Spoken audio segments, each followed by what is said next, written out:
11th class में क्या करेंगे। अभी ये जो मैथ्स हम ले रहे हैं तो बेसिक मैथ्स ज्यादा आसान होगा, स्टैंडर्ड थोड़ा टफ होगा। मेरे दोस्त सब बेसिक ले रहे हैं या मेरे दोस्त सब स्टैंडर्ड ले रहे हैं, जो वो लेंगे वो हम भी ले लेंगे। अगर तुम अपनी फ्यूचर में 10th क्लास के बाद तुम 11th क्लास में पीसीएम लेने वाले हो, फिजिक्स केमिस्ट्री मैथ्स लेने वाले हो, अगर तुम्हारा प्लान है एनडीए करने का, अगर तुम्हारा प्लान है इंजीनियरिंग फील्ड में जाने का, तो बिना कुछ सोचे समझे रुको भाई।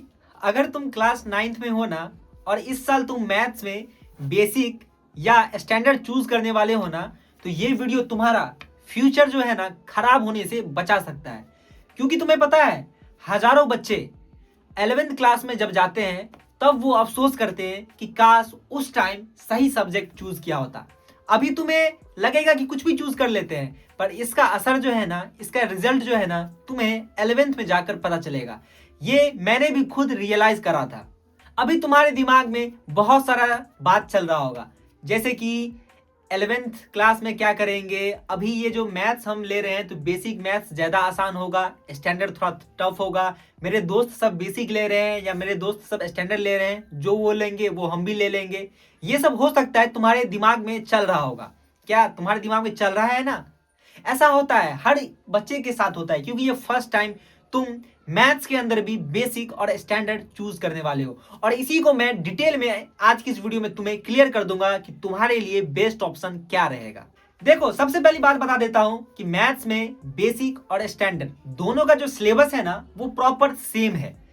बस डिफरेंस इतना है कि मैथ्स का स्टैंडर्ड का पेपर थोड़ा सा लेवल उसका पेपर का हाई होता है, थोड़ा सा कंसेप्ट उसका हाई होता है, थोड़ा सा कैलकुलेशन हाई होता है। और वहीं पे मैथ्स जो बेसिक है उसका कैलकुलेशन बहुत ही नॉर्मल होता है।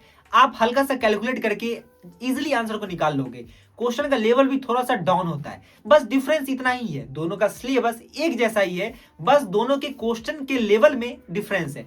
मैंने अपने क्लास 9th में मैथ्स में बेसिक लिया था, पर ऐसा ये भी नहीं है कि आपके लिए कोई मैथ्स बेसिक का अलग बुक आएगा, आप भी पढ़ोगे स्टैंडर्ड लेवल का ही बुक। बस डिफरेंस इतना होगा कि आपको क्वेश्चन थोड़ा सा डाउन पूछा जाएगा। और इस बार क्या हुआ था कि 10th क्लास में बोर्ड्स में मैथ्स के बेसिक पेपर में भी हाई लेवल का पूछ दिया गया था।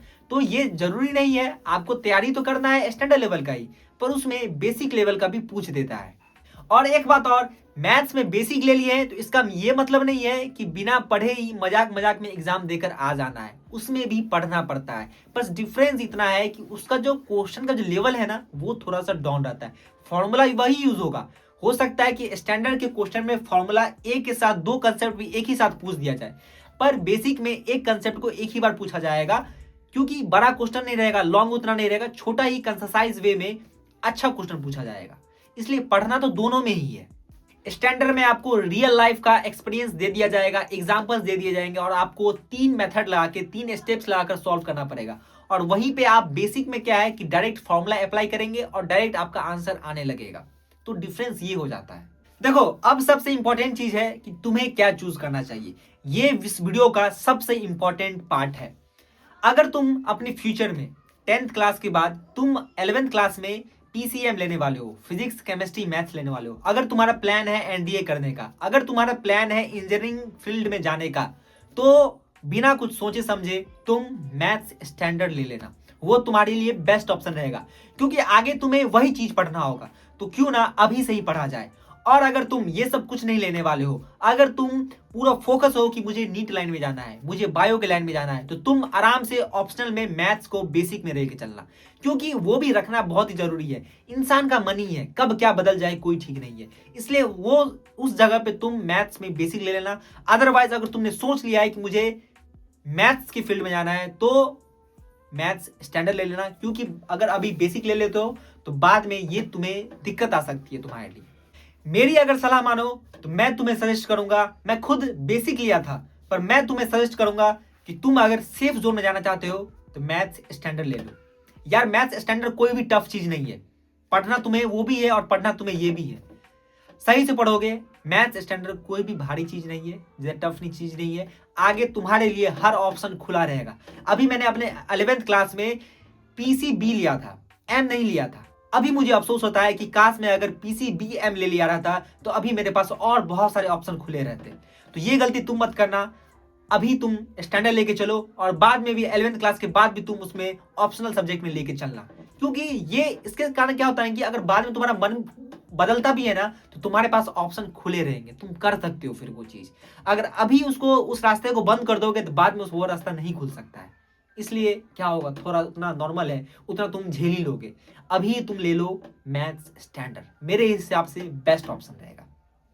दो तीन मिथ्स को मैं क्लियर कर देना चाहता हूं कि बेसिक का मतलब बहुत ही आसान है, वो बहुत ही कमजोर बच्चे लेते हैं, ये मिथ्स है भाई, ऐसा कोई बात नहीं है। जिसको अगर पूरा बायो लाइन में जाना है वो मैथ्स बेसिक लेके निकल जाए। मैं सजेस्ट कर रहा हूँ मैथ्स स्टैंडर्ड, क्योंकि बाद में ऑप्शन तुम्हारे पास रहेगा। ऐसा नहीं है कि मैथ्स बेसिक में बिना पढ़े हुए जाएंगे तो 100 में 100 नंबर लेके आ जाएंगे, ये भी फालतू बातें हैं। मैथ्स स्टैंडर्ड वही बच्चे लेते हैं जो बच्चे से ही टॉप रहते हैं, ये सब बिल्कुल ही फालतू बातें हैं, इस बातों पे ध्यान नहीं देना है, अपना फोकस बनाए रखना है। तो भाइयों, मैंने हर कंफ्यूजन को क्लियर कर दिया है।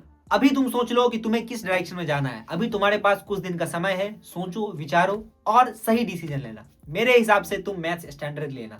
पर अगर तुमने सोच लिया है तुम्हें डॉक्टर ही बनना है, तुमने सोच लिया है कि तुम्हें लॉ में ही जाना है, आर्ट्स से ही लेना है, तब जाके तुम मैथ्स बेसिक लेना। अदरवाइज मैं सजेस्ट करूंगा कि तुम मैथ्स स्टैंडर्ड ही लेना। तो मिलते हैं अगले वीडियो में। उम्मीद करता हूं कि ये वीडियो तुम्हारे लिए हेल्पफुल हो। अगर हेल्पफुल होगा तो प्लीज चैनल को सब्सक्राइब करना, वीडियो को लाइक करना, ज्यादा से ज्यादा शेयर करना, ताकि और भी लोग हमारे इस चैनल से जुड़ पाए और हमारा कम्युनिटी थोड़ा बिल्ड हो पाए। तुम्हें कोई भी कंफ्यूजन होता है तो तुम मेरे क्या कहते हैं कि यूट्यूब के बायो में जाकर व्हाट्सएप ग्रुप पे जा सकते हो, वहां पे तुम कोई भी डिस्कशन कर सकते हो, कोई भी चीज पूछना वहां तुम पूछ सकते हो। चलो मिलते हैं अगले वीडियो में। Thank you very much.